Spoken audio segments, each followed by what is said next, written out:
ผ่านมายังบ่เคยสั่งครอบครัวเนาะแม่เคยโอลมมาเปิดใจเนาะคิดว่าพร้อมสละโสดเลยบ่สาวนางก็คิดว่าคันมีคนที่ว่าจริงใจกับแต่สาวนางมักผู้บ่าวทางใดสาวนางกับบ่มีจำกัดดอกเนาะว่าทางใดก็ได้ขอแต่เข้ามาก่อน เพิ่นเด้ เรื่องอายุกับที่ว่าสำคัญบอกก็สำคัญที่ว่าบ่สำคัญก็คือว่าสำคัญอะไรปะ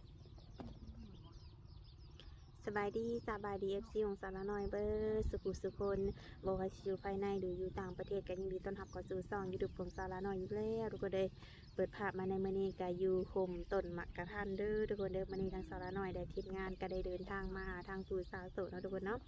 ซึ่งสาวโสดผู้นี้เนาะก็เป็นสาวโสดหน้าใหม่ทุกคนได้ออกมาเปิดใจในช่องของสาวละน้อยนี่เป็นครั้งแรกเนาะสื่อเสียงในนามของเพิ่นข้อมูลของเพิ่นทางสาวละน้อยก็ยังบ่ทันฮู้ทุกคนเลยก็สิขออนุญาตเข้าไปโอบไปร่มเนาะทุกคนเนาะก่อนอื่นก็อย่าลืมกดไลค์กดแชร์กดติดตามให้สาวละน้อยนี้เด้อทุกคน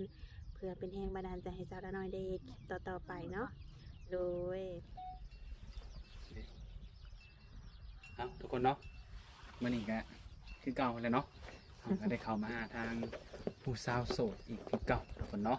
โดย แต่ว่าสิเป็นสาวโสดเคยผ่านแต่งานบ่หรือยังนี่เดี๋ยวเราก็สิเข้าไปถามเพิ่นก่อนเนาะโดยเอาสบายดี สบายดี สบายดี สบายดีทางผู้สาวโสดเนาะมาพบมาพอกันเป็นครั้งแรกเลยเนาะ ส่วนครั้งแรกก็แม่น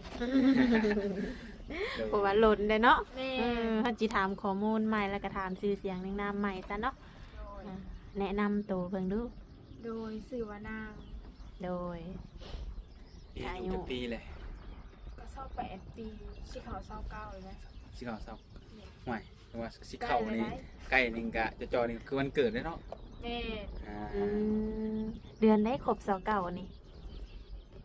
อีก2 เดือน อีก2 เดือน โอ้ ม ถือว่าบ่หล่นเนาะ แม่ ค่ะเสาเก่าตอนนี้ปัจจุบันนี้นี่ทางสาวนางนี่เคยสั่งครอบครัวบ่ปีที่ผ่าน ยั มาง นี่ ยัง โอ้ ยังบ่เคยสร้างครอบครัว ที่ผ่านมายังบ่เคยสั่งครอบครัวเนาะ แม่ เคยโอลมผู้บ่าวอยู่บ่ ผ่านมาหาเคยแต่ว่าตอนนี้ก็แบบมาหับมาหายไปนะ บ่มีใครแล้วแม่นบ่ แม่น ก็แสดงว่าทุกมื้อนี้โสดแบบว่ามีคนลมเลยแม่นบ่ แม่นจะหาอยู่คนมาอยู่ข้างๆนี่ นะแล้วอยู่เป็นโสดมานี่โดนปานใดแล้วเนี่ย ก็ว่าโดนเติบพอสมควรได้ สิของโสดนานแท้ แม่น เออ ก็คือแบบนี้แล้วไผมาลบกับมาหับมาหายไปเนาะบ่มีสิว่าจริงๆจังๆหั่นน่ะ อืมโดย หาคนจริงจักอยู่ใส่ เฮ็ดเอาเป็นทางผ่านสิบ่เนาะ คือสิแม่นคือสิแม่นทางผ่าน ทางคนบ่ผ่านนี่ก็มาแวะแล้วเนาะ แม่ บ่แวะวันแวะเนี่ย โดยคือวันนี้สาวนางออกมาเปิดใจเนาะคิดว่าพร้อมสละโสดเลยบ่สาวนาง ก็คิดว่าคันมีคนที่ว่าจริงใจก็มาเฮาก็พร้อม อืม คนที่จะพร้อมเคียงขาไปนำกัน จริงคำว่าจริงใจนี่ต้องแบบต้องเฮ็ดแบบต้องจริงจังสำหรับสนางอย่างสิ เฮ็ดหยังแหน่อะ กับแบบว่าพร้อมทุกอย่างเนาะแบบว่าพร้อมใจกันเลยแบบช่วยกันสร้างกันหาแน่หั้นนะ อืมสั่งสาไปนำกันเนาะ แน่ คุยกันเข้าใจกัน แบบลมไปก็แบบบ่หายบ่อีหยังไปหั้นนะ อื ลมไปเรื่อย ส ๆอัน ม่ำ นี้ เส มาม อ ดังบ่พอสายหายไปเลย มาฮับมาหายไปเลยเฮาสิเอาไปได้มาจริงใจเนาะ เฮาก็บ่อยากเสียใจเลยเนาะ แม่น เอาไว้ว่าให้สม่ำเสมอในการล แม่ ง น เนาะ เสมอต้นเสมอปลายซะ แม่แต่ละคนก็สิเบิ่งในจุดนี้แหละ แม่น บางทีก็ว่าโอ้ยข่อยจริงใจกับเจ้าเด้อมักจะแท้เด้อบัดลมมื้อ1 2มื้อมื้อ3เงียบไปแล้ว แม่น กดโดนเป็นทิศไปเอ้าเป็นได้บ่ทักมาอ้าวแล้วเนาะ เอาบ่จักสิเอายังบ่มั่นใจเนาะ แน่โดยและสาวนางมักผู้บ่าวทางใดสาวนาง กับบ่มีจำกัดดอกเนาะว่าทางใดก็ได้ขอแต่เข้ามาก่อนนะช่วงนี้ ลบก่อนนั่นเนาะ แม่นก็ยังบ่พอว่าทางนั้นทางนี้เนาะ โดยเรื่องอายุเพิ่นเด้ เรื่องอายุกับที่ว่าสำคัญบอกก็สำคัญที่ว่าบ่สำคัญก็คือว่าสำคัญหายไป เป็นอะไรหน่อยจักหน่อย คันสิว่าบ่สำคัญก็คือสำคัญเนาะอายุคันสิว่าเกินไปอ่ะ 90 ปี100ขึ้นไปก็บ่ไหวแล้วเนาะ อันนี้ พอ คือ โตซะเนาะ เอาง่ายๆก็คือเนาะอา ไป ยุ มา นี่ หาได้หั่นแหละเนาะ อืม แม่ อายุนี่ก็เอาโบจำกัดดีกว่าเนาะ แม่ เอาเป็นว่าถ้าเกิดประเด็นคลิปนี้เนาะเรียนสนางแล้วมักหักอยากทำความรู้จักเนาะทักเข้ามาล้มแล้วเนาะ แม่ ถ้าสนางโอเคก็จะมีได้ก็ล้มกันต่อ แม่ เนาะ แม่ อืม เนาะ เราก็ต้องล้มต้องคุยกันก่อนเนาะ อืม สิว่าปึ๊บปั๊บเลยมันก็เป็นไปบ่ได้อีก โดย ตรงๆไปเลยเนาะสนางเนาะ ตรงแล้วนะ ถ้าว่าในกรณีแบบว่าเพิ่นแบบว่าเคยมีครอบครัวมาก่อนได้สนะเคยมี ก็ ลูก ปก มีหยัง ติ เลย ได้สมมุติว่าเขามีลูกมีอหย่างเนาะคันว่าลูกเต้าเขาเจ้าบ่ติว่าเฮายังหนุ่มยังน้อยโพดยันหลอกอหย่างกะบ่เป็นหยังคำว่าลูกเต้าเขาเจ้าบ่ติหั่นน่ะ สำหรับว่างพ่อหมายเนาะ แม่ ถ้าลูกเห็นเฮาแล้วโอเคกับเฮาก็ทางเฮาก็ยินดีเนาะ แม่ อืม โอ้ยันว่าเกิดสาวนางนี่บางคนแบบบ่เคยจากครอบครัวบ่มีลูกอย่างเนี้ยวันอยากได้แบบผู้บ่าวบ่มีลูกคือกันประมาณนี้นะ อันนี้มันก็หลีกเลี่ยงบ่ได้เนาะ แม่นอยู่เนาะก็ แม่ แล้วแต่ หลีกเลี่ยงบ่ได้อยู่แล้ว แล้วแต่เนื้อคู่เสด็จเนาะ แม่ อืมโดย และมาเปิดใจในวันนี้แบบมีบ่สเปคแต่ตัวแบบมักเห็นละมักเห็นละถึกใจจังซี่นะ โดย กาบคำว่าสเปคตายตัวมันก็บ่มีแล้วเนาะนอกจากจะว่าคนที่เอาใจเก่งในหน่อยนึงก็ใช่แน่เนาะ มักผู้บ่าวเอาใจ แม่นเฮาเป็นผู้หญิงเนาะก็น้อยหนึงเลยมักก็เอาใจเลยเนาะ เป็นธรรมดาเนาะ แม่น แล้วปัจจุบันนี้ทางสาวนางได้เฮ็ดเวียกเฮ็ดงานหยังศาสนา ก็สิว่าเฮ็ดเวียกเฮ็ดงานนั่นบ่ได้ตายตัวเพราะเฮาเป็นอาสาเพิ่นมื้อใดเฮามาเฮ็ดเฮาได้ได้มื้อใดบ่มาเฮ็ดก็แม่นบ่ได้ สไตล์แบบว่าพนักงานนั้นพัฒไทม์แบบนั้น แม่นแม่น เนาะ สิว่า จะพัฒไทม์ก็แม่นเนาะ แม่น ว่ามาเห็นจังได๋คันบ่มากคือแบบบ่ได้เนาะ แม่นมื้อใดว่างก็มามื้อใดบ่ว่างก็บ่มาอยู่กัน แล้วแต่เนาะ แม่น โดยอาชีพหลักๆเลยศาสนา สิว่าอาชีพหลักๆก็ขายเลข โอ้ ประจำทุกมื้อแหละ ขายเลข แม่น โอ้ขายทุกมื้อบ่ แม่นขายทุกมื้อ โอ้ มันมีเลขอย่างนี้คือว่าขายทุกมื้อนี่ เลขเบียด เวียดแน่ลาวแน่ไทยแน่ ขายเบิด3ประเทศ ว้าผู้สาวขายเลขได้นี่ น้ำหนักคือเวียดเนาะทุกมื้อบ่ แม่นเวียดในทุกมื้อ คันว่าไทยยังว่าเดือนหนึงออก2เทื่อเนาะ แม่น อืม โดย เป็นอันแม่ค้าขายเลขนี่ถูกอยู่บ่ซะนะคนขายนี่ เบิดหลายก่อน ซื้อหลายกว่า เปอร์เซ็นต์ได้ซะนาง เปอร์เซ็นต์นะคันเราขายได้100,000ได้แต่ 9,000 กีบ โอ้แสนต่อ9,000 แม่น แล้วมื้อหนึงสาวนางได้เท่าไหร่แม่บัดนี้ ก็ตามแต่มื้อใดลูกค้าหลายลูกค้าน้อยมันก็บ่ตายโตอันนี้ค่ะ โด คือย มื้อใดเลขลาวมีก็สิได้แหน่จังหน่อยหนึงคันมื้อใดบ่มีเลขลาวมีแต่เลขเวียดน่ะโอ้ยบ่ฮอดฮอดล้าน บ่ปานใดบ่ แม่นเลข ก็บ่นิยมเนาะ แม่น โอ้ ได้บ่2-3แสน4แสนก็เฮ็ดไป ก็คิดสิว่าขายเพิ่นเอาเนาะ แม่นคิดว่าอยู่เฮือนวันๆอยู่เฮือนก็บ่ได้เฮ็ดจังเนาะ แม่นอยู่เนาะ จนเลขไปนะ จดเลขซื่อๆมันก็บ่เหมือนอะไรเนาะ แม่ ก็คือผู้จดก็เนาะ จดกเอานำ ก็คือแบบอ่ะช่วงนี้ก็คือรู้สึกว่าโอ้ยอยู่มาคนเดียวนี่โดดเดี่ยวเนาะ แม่ อยากมีคนมาเคียงข้าง แม่แหละโดนเลย คันว่าผู้ชายที่เพิ่นมีกินเหล้ากินเบียร์สูบยาได้ซะนาง คันว่ากินอันสูบยานี่เนาะคันว่ายาสูบก็พอหับได้เลย โด คันว่าย กินเหล้ากินเบียร์ก็กินได้แต่ว่าต้องมีสถานการณ์เนาะ อืม ซึ่งว่ากินเหล้ากินเบียร์มาโวยวายเฮาก็ยากเลยเนาะ อืม แม่นเนาะ แม่ ก็กินมาเมาก็นอนก็ แม่คันกินมาแหละอยู่สบายแบบฮู้จักนอนบ่วนคนอื่นได้ โดย ไปกินมาโวยวายเนาะอีหยังเฮาก็บ่ไหวดอกแบบนั้น อืมสมมาพาควรเนาะสะนางเนาะ แม่ อืมและคันว่าสร้างครอบครัวนี่ไปน้ำสามีได้บ่สะนาง ก็สิว่าไปน้ำกับคือสิไปมาๆเนาะถ้าเราไปอยู่ปักหลักก็คือสิบ่ได้เพราะว่าหนึ่งมาเฮาก็ยังแต่แม่เนาะ อืมยังแต่แม่เนาะ แม่เพราะว่าพ่อก็คือว่าอะไรฮะเพิ่นหาก็เสียไปหั่นน่ะ โอ้ พอเสียแล้ว แม่ โด เพิ่นหาก็ ย เสียบางได้2 เดือนปลายนี่แหละ อืม คันสิว่าให้เฮาอันไปเป็นรักเป็นฐานอยู่พุ่นส หมดเนาะก็ โดย คือสิยาก ถ้า ไปมาๆนี่โอเค ถ้ากรณีนี้ไม่ใช่แปลว่าเพิ่นบ่สะดวกในการที่ไปเที่ยวมาแต่ว่าเพิ่นนี่จะได้สถานไปอยู่นํแต่ว่าเอาแม่ไปอยู่นํแบบนี้ได้ซะ แบบนี้ก็ได้ถ้าว่ามันสะดวกหั้นนะ ถ้าว่าเพิ่นสะดวกเนาะ แม่นถ้าว่าเพิ่นสะดวก โดยสาวนางมีพี่น้องจักคนจ้ะ มีพี่น้องมา3 คน 3 คน 3 คนเนาะ แม่น สาวนางเป็นลูกคนที่เท่าใด คนที่สอง คนที่สอง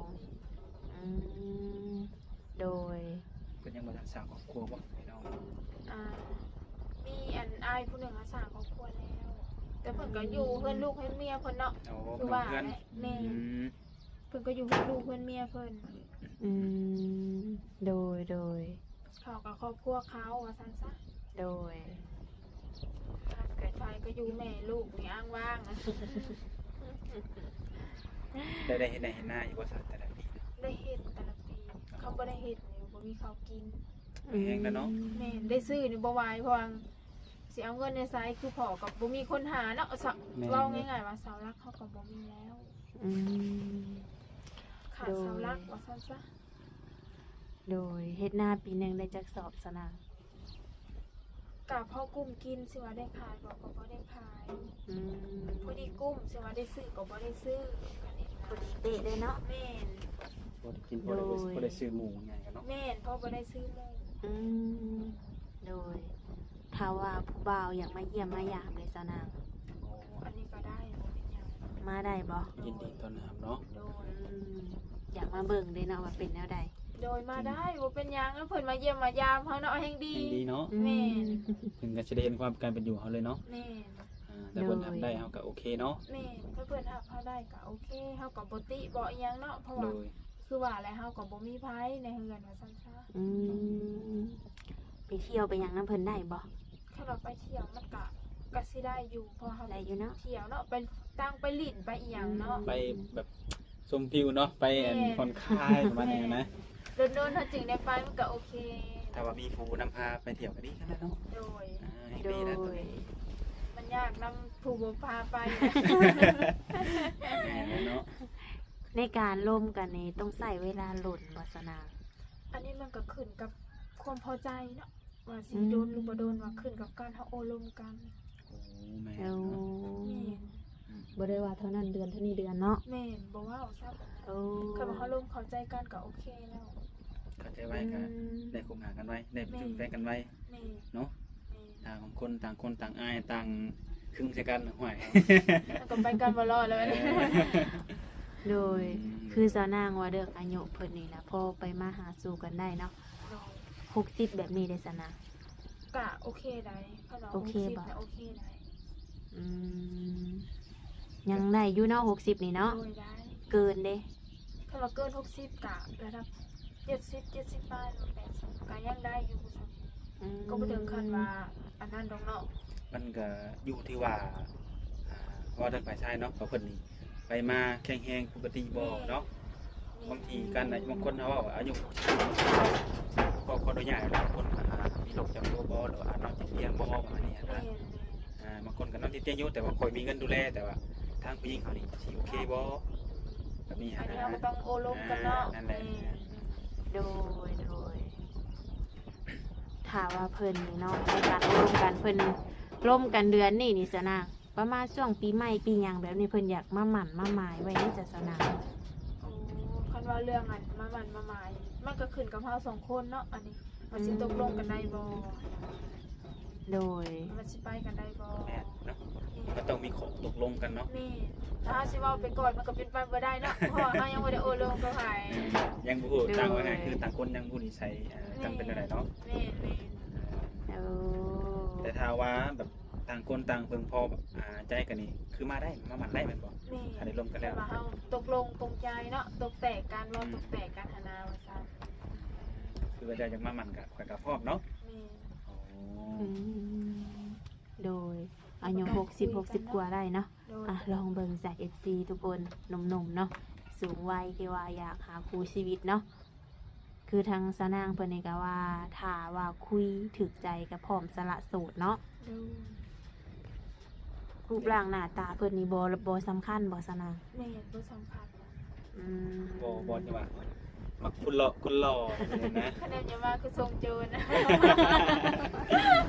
มาคือทรงโจรก็บ่ไหวแล้ว คือแบบทรงโจรนี่คือผมยาวมันบ่ แม่น หนวดมีลายมีหยังนี่บ่ มีหนวดมีเขาอีกโอ้ โอ้อันนี้คือบ่ปานใดเนาะ แม่น แต่อยังว่าสิเนาะแต่ถ้ามันอาจจะมีอยู่แต่ว่าเพื่อความแบบว่ามักผู้สาวยอมตบแต่งตัวเองไงว่าผมอยากก็ตัดหนวดมีหนวดกับพร้อมโป้นพร้อมแถมสิ เท่า ให้ กับพร้อมในเนาะที่จะให้โอกาสเท่าเพิ่นเปลี่ยนแปลงเพื่อเฮาเด้ ก็ดีกันเนาะแบบนี้ แม่ เนาะก็คือว่าเฮานี่เฮานี่ก็สำคัญกับเพิ่นเนาะท่านนี่ เฮา เนาะ ก็สิรู้สึกดีอีกเฮาก็จะคิดว่าเพิ่นก็หักเฮาหลายเติบได้เปลี่ยนแปลงเพื่อเฮาเด้ โดย บ่ไปถึงขั้นว่ามีหนวดแล้วบ่มักแต่ว่าเฮาแบบเห็นแล้วเฮาบ่มักเฮาบ่ค่อยชอบปานใดตัดให้เฮาได้บ่โกนเฮาบ่แล้วพร้อมเปลี่ยนแปลงก็โอเคเนาะ ก็เพิ่นเปลี่ยนแปลงเพื่อเฮาได้ โดย เฮาก็ต้องคิดทั้งที่บวกแล้ววันนี้ โดยในสาวนางนี่บ่มักผู้ชายแบบได้ศาสนานิสัยใจคอ นิสัยใจคอก็คือคนที่โวยวายนะบ่มัก อื เลย ม อารมณ์อ่อนนะนี่บ่ แม่ทุกคนก็ต้องมีเหตุและผลแม่นบ่ โดยแม่น สิ ๆเนาะ ใช่แต่อารมณ์ไหนก็บ่ได้ อืม เพ มี ราะว่า เหตุผล แบบว่าจะเกิดปัญหากันแล้วแต่เนาะเอาเหตุผลมาก่อน แม่ก็ต้องลงการเปิดใจลงกันแล้วนะว่าสิเป็นหยังเปิดใจลงกันสิว่าคิดไปเองสิตีโฟยตีฟ้ายไปเองมันก็เป็นไปบ่ได้แหละสิ่งที่คิดไปมันเป็นความจริงบ่ ดู อืม หรือว่าปัญหาอย่างกันแล้วแต่มันก็ต้องมีเหตุผลเนาะ แม่ ต้องคุยกันว่าเหตุผลเป็นเกิดไงเป็นย้อนหยังเป็นเพราะหยังเนาะ แม่ ต้องคุยก่อนเห็นว่าฮู้ข่าวจากคนอื่นมาเห็นหน้าแล้วโวยวายตบตีเถียงบ่ได้ตรงนี้เนาะ แม่เฮาก็อยากหลีกเลี่ยงแล้วเนาะตัวนี้ ต้องคุยกันว่ากันว่าต่างคนต่างพอใจกันแยกทางกันไปก็จะดีกว่าเนาะ โดย บ่ให้ได้กันว่าให้ตบตีกันประมาณนี้นะ โดยนั้นก็บ่ไหวแล้วเนาะเฮา อ่ะก็มื้อนี้ก็ถือว่ามาโอมาร่วมกันเนาะสนางเนาะก็ถือว่าได้ถามหยังกันหลายอย่างเติบเนาะ โดย อืม ถ้าท่านแบบว่าท่านก่อนปิดก็จะบางคนก็เปิดใจก็อยากรู้ว่าออกมาเปิดใจนี่มีหยังแน่ให้หนุ่มๆแบบสามารถติดต่อได้นะ โดยก็ถือว่าทางไลน์เนาะ มีทางไลน์มันบ่ โดย อินเตอร์ไลน์อย่างเดียวบ่ เฟซก็มีอยู่ เฟซก็มีอยู่โอ้โดยนะมีทั้งเฟซและไลน์ทุกคนเนาะหนุ่มๆคนใดสะดวกทางใดก็สามารถทักทายอารมณ์กับคนใดเด้อทุกคนเด้อ โดย ช่วงนี้ก็แล้วเขาแล้วนานก็คือสิมีเวลาลมโทรศัพท์อยู่ดอกเนาะ โดย อ่า โดยอาจังใดก็ ต้องมีเวลาแล้วเนาะ ต้องเพราะว่าเฮายังได้คนมานั่งข้างๆเนาะแต่อาจจะได้ก็ขอให้สมหวังสมหวังเนาะในการเปิดใจในรอบนี้ โด อยาก ย ให้เจอคนที่ดีและคนที่แบบเพียบพร้อมดูแลเฮาซั่นซะเนาะ โดย เอาไปใช้ขอจบคลิปเพียงเท่านี้พบกันในเวลาเด้อ โดยสบายดีเด้อ